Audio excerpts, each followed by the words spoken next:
Tonight on Primetime Politics, Trump's continuing obsession with Canada. If they had to pay just something modestly fair, they wouldn't be able to succeed as a country. The U.S. president takes aim at Canada's military spending, calling it another reason to annex his neighbor to the north. Coming up, we'll get reaction from Anita, Anand, former defense minister, now in charge of internal trade for the country. Also, preparing for an early vote. And the government will do what's best for Canadians. The former Bank of Canada governor says an election writ could be dropped in March if he is elected the next Liberal leader. It echoes a leaked memo from the NDP's national campaign director. We'll get some insight from our political strategists. This is Primetime Politics. Hello, everyone. I'm Michael Serapio. The U.S. president continues his criticism of Canada, today singling out this country's military spending, criticizing how much is spent on domestic defense and how much is invested in multilateral efforts like NATO. Take a listen to what we heard from Donald Trump. Canada is just about the lowest payer. Also, they shouldn't be. They are just about the lowest payer in NATO, in addition to everything else. So Canada's really been taken advantage of. And if they had to pay just something modestly fair, they wouldn't be able to succeed as a country. And that's why I feel they have to become a state. Well, to talk about this and other matters, we're now joined by Anita Anand, Minister for Transport and Internal Trade. Minister, good to see you. Thank you for being here. Thanks so much for having me. Listen, I have to begin with what we just heard from Donald Trump. He says Canada's NATO spending is near the bottom, another reason why this country should become the 51st state. You're a previous defense minister. What's your reaction to that? Well, I want to stress that Canada is the sixth largest contributor to NATO in absolute terms. And in terms of the NATO defense target of 2%, we are looking at ways to accelerate it. The Prime Minister has announced that we will reach it by 2032, but obviously it's necessary to continue to accelerate our defense spending, which we have been doing. We have increased our defense spending by over 50% during the past 7 years or so. And we've invested in large projects. Look at the F-35s, for example, 88 of them for the Canadian Air Force. Look at the Arctic offshore patrol ships and the surface combatants, Michael. So the work that we are doing is something that we will continue to ensure occurs.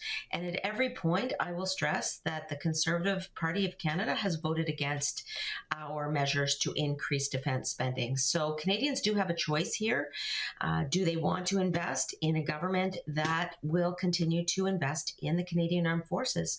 And that's exactly what we will do. Mm-hmm. Well, what's your reaction then to Pete Hegseth, the U.S. Defense Secretary? Because I'm sure you heard him today in Brussels saying that the target needs not be the 2% target, but really 5% of GDP. How possible, how doable is that for Canada in the near term? Well, of course, we will continue to ensure that we're accelerating that timeline to get to 2% and beyond.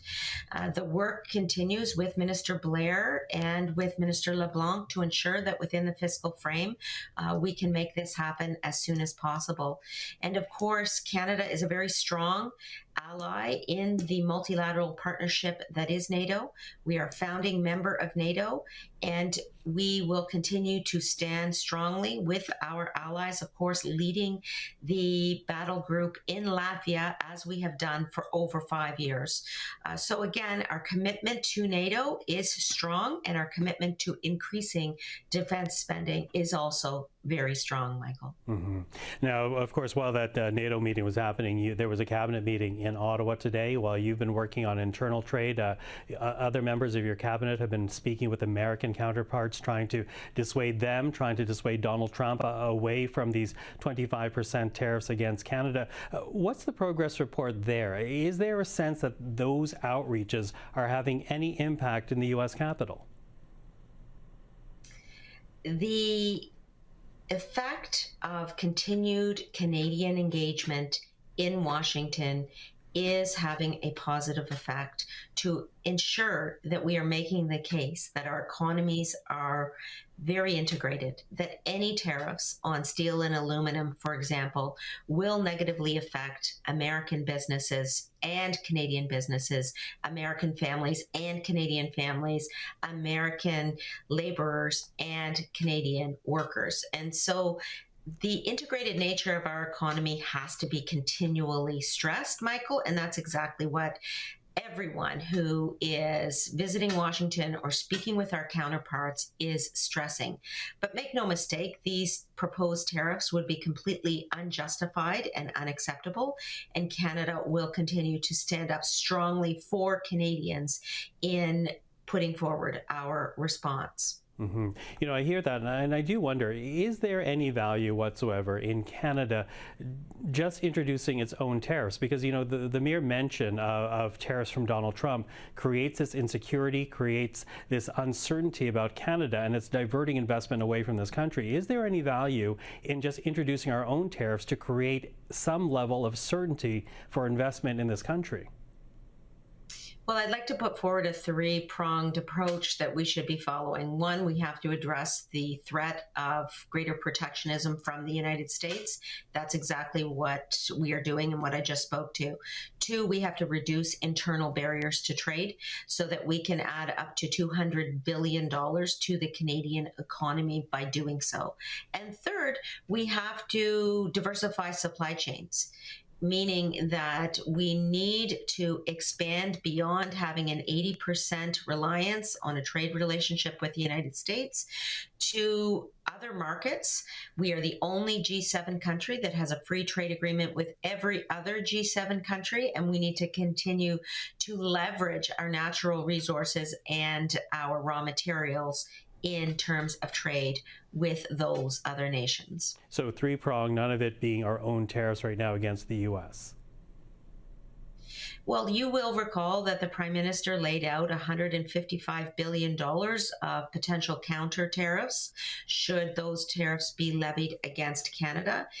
But our response right now is to ensure that we are steady and we are firm, and should tariffs be unjustifiably levied on Canada, we will respond accordingly, as the Prime Minister has already said. But what I'm saying, Michael, is that our response needs to go beyond that. We need to reduce and eliminate internal barriers to trade, reduce the exemptions in the Canadian Free Trade Agreement, ensure that we have mutual recognition and labor mobility in Canada, as well as diversify and expand supply chains around the world. Now, when you took over this file in terms of reducing internal trade barriers in response to Donald Trump, you talked about achieving a lot within 30 days, that many of the barriers would fall within the 30-day moratorium that the U.S. president has given Canada here. Do you still have that type of optimism? I know that each of my provincial and territorial counterparts are working very hard to reduce their own internal barriers to trade. I met with Minister Gibson in British Columbia just 2 days ago, and she mentioned her work in this regard, and I know that that work is occurring across the country. I will take full responsibility, together with my federal colleagues, for reducing the federal exemptions in the Canadian Free Trade Agreement to a very significant degree. We will be removing exemptions on procurement, for example, on financial services, where we see duplication across the country in terms of federal and provincial barriers. And so the work is continuing, and yes, I'm optimistic. Minister Anita, Anand, thank you for this. Appreciate the time. Thank you very much, Michael. Take care. You too. Well, as Donald Trump continues to dominate much of the news today, a leaked memo from the federal New Democrats is also making the rounds. Leaked on Wednesday, it comes from the party's national campaign director, telling candidates and campaign staff to be ready for a snap election as early as March the 10th. And with that, let's bring in our political strategist to talk about this. Stevie O'Brien is a former chief of staff to Liberal ministers, now with Macmillan LLP. She's also nomination commissioner for the Ontario Liberal Party and an advisor on the campaign. Jordan Paquet is a former Conservative strategist, now senior consultant at Blue Sky Strategy Group. And George Soule is a former NDP director of communications and is currently running a local Ontario NDP campaign in Oshawa. Hello to the three of you. Hello. Okay, so this memo, it mentions March the 10th, and that is right after the Liberals choose their next leader, the day after the Liberals choose their next leader, and of course the Prime Minister of this country. Does that make sense to you to be calling it dropping a writ March the 10th without forming your own campaign and election team first, Stevie? No, and I think the memo is probably, indicating you need to be ready. That's as early as it could be. But I think what's more realistic is that it will be somewhere between March 20th and March 23rd. I do not think we'll see the House resume and Parliament resume. We're going to go straight into an election before prorogation ends. But I think Carney, if it is Carney, will need at least 10 days to put together his team, figure out who's in cabinet, and finalize the platform. Jordan, what do you make of that date that was floated? Yeah, I would see that too. I mean, it is looking like it's going to be Mark Carney taking over the leadership. Whether he resets his cabinet or not, he might not want to annoy certain people in caucus and just head straight into an election and take some momentum on the leadership campaign before his opponents define him. But the ironic thing here is for the NDP is they had many opportunities to bring the government down and call the election on their own terms.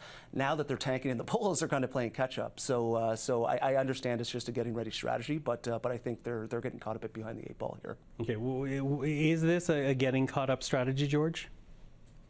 Well, I mean, I think all along, Jagmeet's been doing everything he could to extract what was possible out of the Liberal government. And, as he announced well before Christmas, that opportunity was over and the Liberals were no longer going to deliver on anything. So I think my colleagues are right that I think the 10th is the earliest it could be. I do think it's likely that Carney's going to take a little bit of time.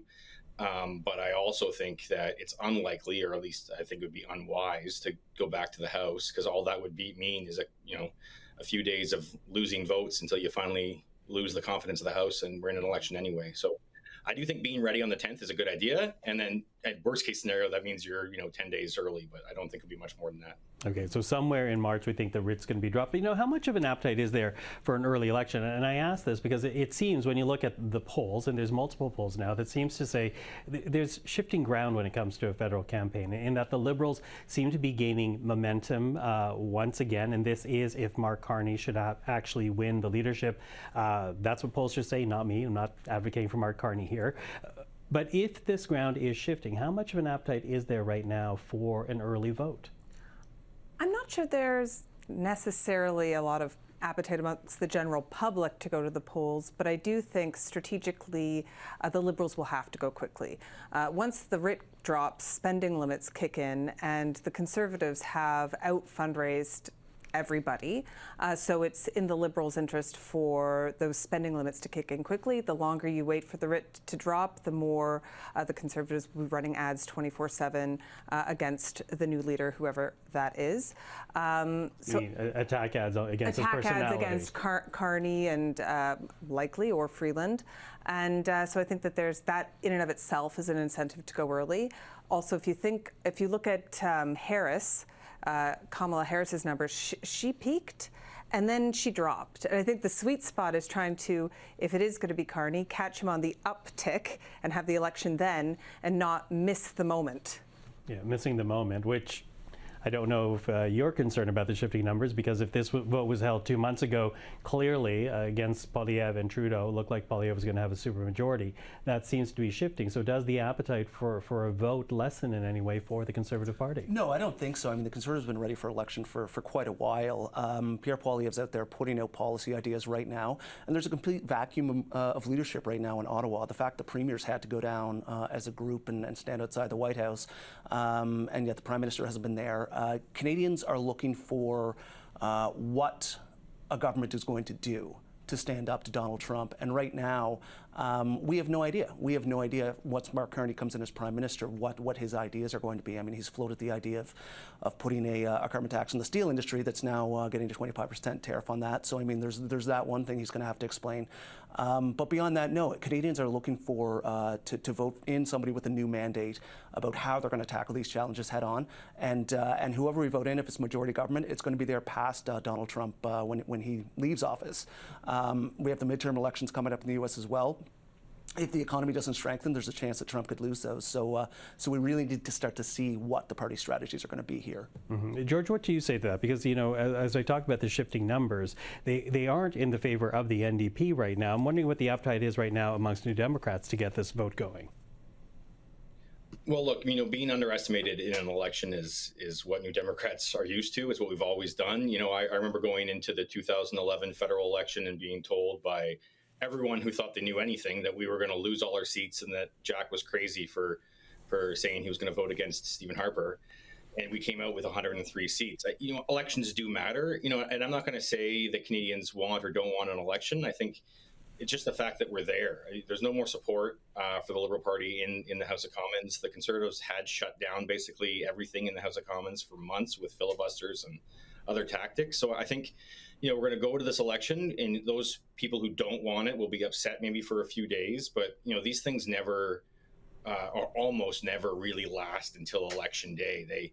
They tend to be a bit of a news process story at the beginning of the election, and then, you know, then the actual issues shake out. So, yeah, the election's going to be what it's going to be, and then I think it's right. We're going to be trying to figure out who's best positioned to support Canadians as we go through this tariff fight, and I think that's coming, and it's going to be hard to avoid. But I think, you know, that's a place where the New Democrats can find a real niche of saying, like, you know, you're going to need these supports, and we're the party that backs those. I think that's the opportunity that is there for Jagmeet and the NDP right now. Okay, you know, I'm going to pick up on that point because I was going to ask the next question, because Donald Trump, obviously, ever since being inaugurated, has determined so much of not only the political agenda here in Canada, but also around the world. So when it comes to the respective leaders and the respective parties, what are the arguments we're going to hear about their capability of answering the challenge that is Donald Trump, Stevie?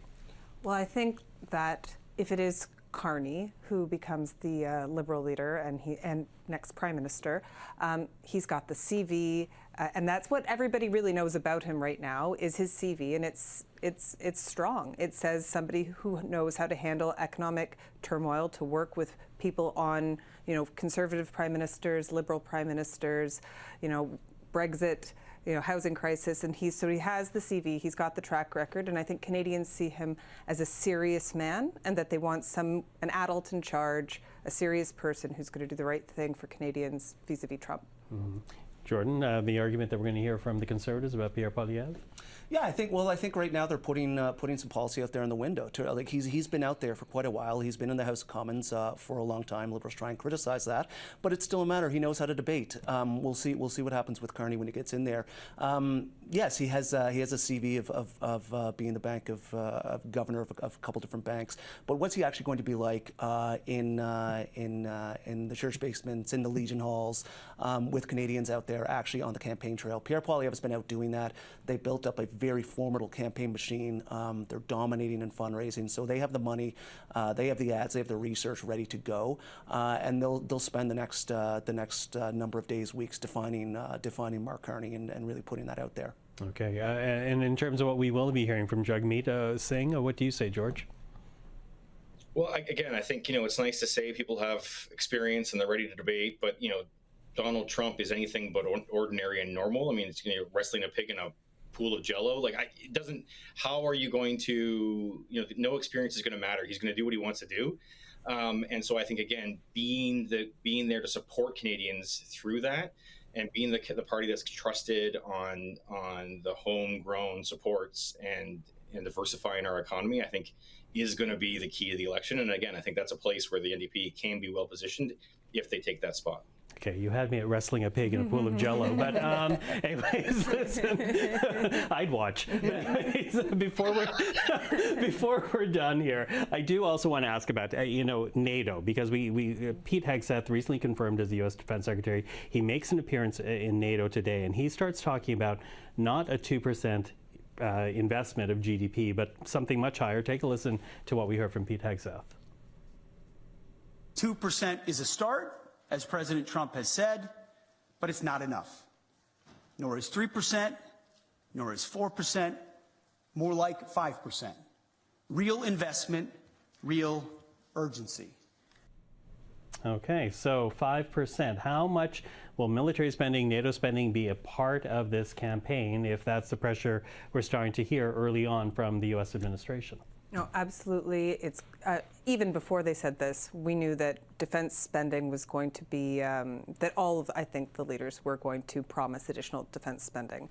I think it's more important than the actual number, because anyone can put a number down, is how to get to it and to show a plan. And they're going to need to speed up the procurement processes. They're going to have to find ways to get things off the shelf. They're going to have to try and look to support Canadian industry and move faster. And I'm going to look to all of the platforms to see how they're explaining how they're going to do that. Okay, Jordan? No, I agree with parts of what Stevie said. We definitely have to speed up procurement. One thing I'll note is that Mr. Poilievre was out announcing an Arctic strategy, an Arctic defense strategy, and those are the exactly types of things that the Americans are looking for. How are we going to contribute to defending our own territory as well? So I think those elements are going to come to play. But how we actually get to the next level of it, it's going to take the next government coming in and seeing how bad really the books are. They've blown past deficit targets. I mean, we're sitting at over $60 billion now.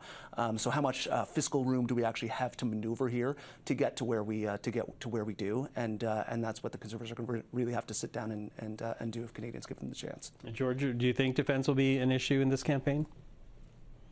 I mean, I think it's going to be important to some extent, but again, I'm not sure how much it really resonates with Canadians, even with the threats. I think we're learning that those yardsticks that Trump has put forward, none of them really matter as far as trying to protect us from tariffs.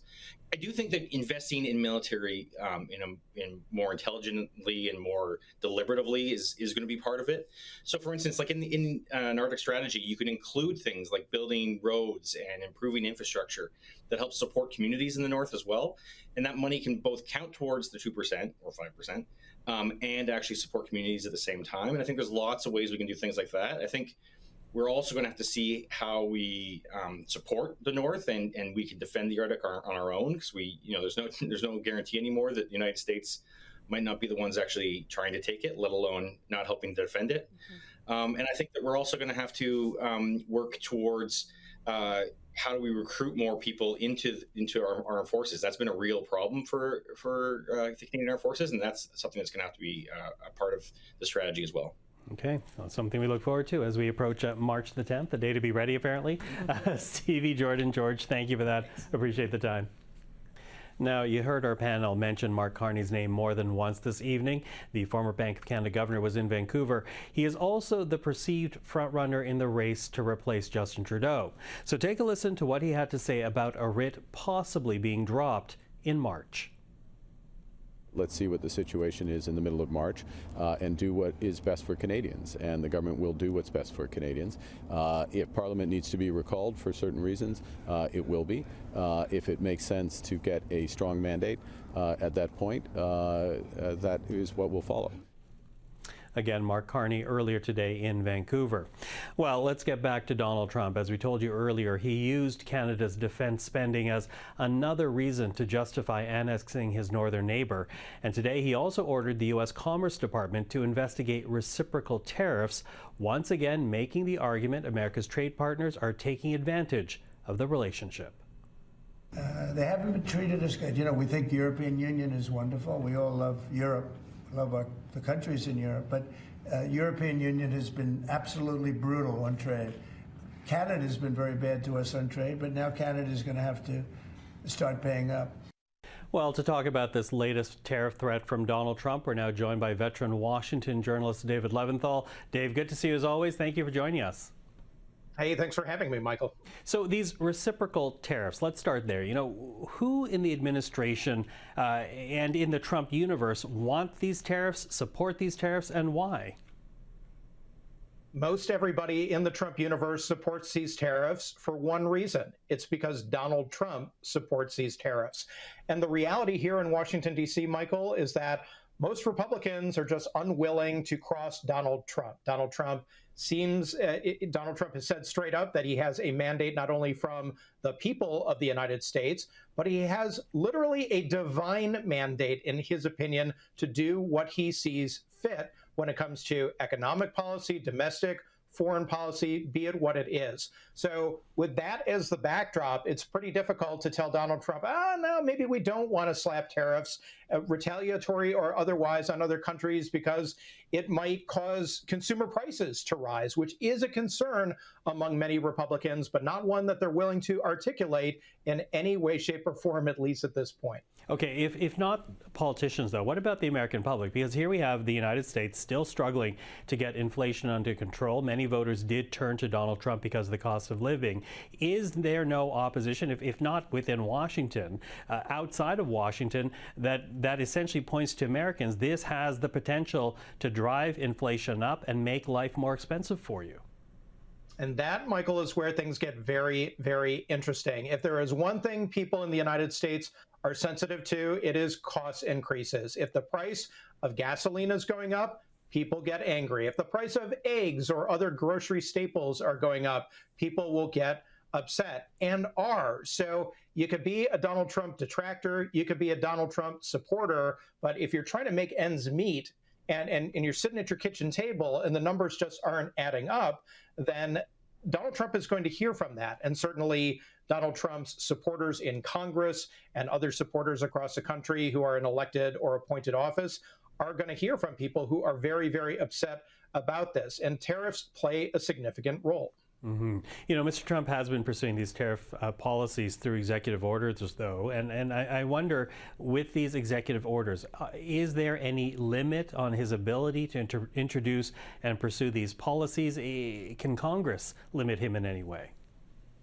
So Congress previously authorized presidents to go ahead and authorize tariffs of this sort. So the president is operating, Donald Trump is operating within his rights that had been given to him through Congress to make these types of decisions as they apply to tariffs. But already you're having some Democrats in Congress saying that is just simply a bridge too far at this point. Donald Trump is doing too much too soon. These retaliatory tariffs, the tariffs that he threatened Mexico and Canada with previously, that he ultimately went back on, at least for a while, they just see this as something that is bad economic policy, bad for the United States, bad for consumers. Now, the Republicans are not going to agree with them, but even some senators have introduced legislation in Congress to try to claw back some of that power, give it back to Congress, and keep Donald Trump from just simply slapping a tariff on anyone at any time, any place, whenever he feels like it. Okay, but that seems to be just the start, nowhere near some type of conclusion.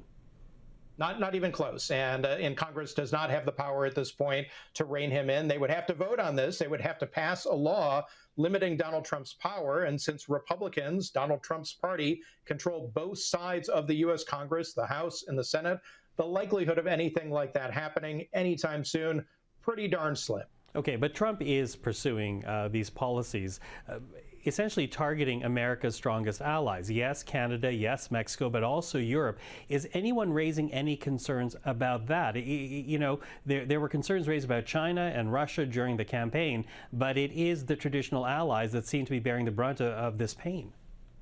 Yeah, and the opposition to Donald Trump is using this as sort of one of their key points that they're making, that tariffs are bad policy economically, but they're bad policy in the opinion of Donald Trump's detractors when it comes to doing right by your friends and your allies around the world. In essence, the argument is, don't treat your friends poorly because you're going to need them at some point in the future. So if you erode trust, if you make that friendship something that is more tenuous than it needs to be, then that is going to come back to bite the United States in the future. Donald Trump doesn't want to hear that argument. Most Republicans don't want to hear that argument, but that's something that, hey, if we were talking 30 or 40 years ago when Ronald Reagan or George H.W. Bush was president, that would be standard policy for Republicans. It just shows how much, since things have changed so much, how times have changed. Yeah, times have changed. We are living through it. David Levinthal, thank you for this. I always appreciate the conversation.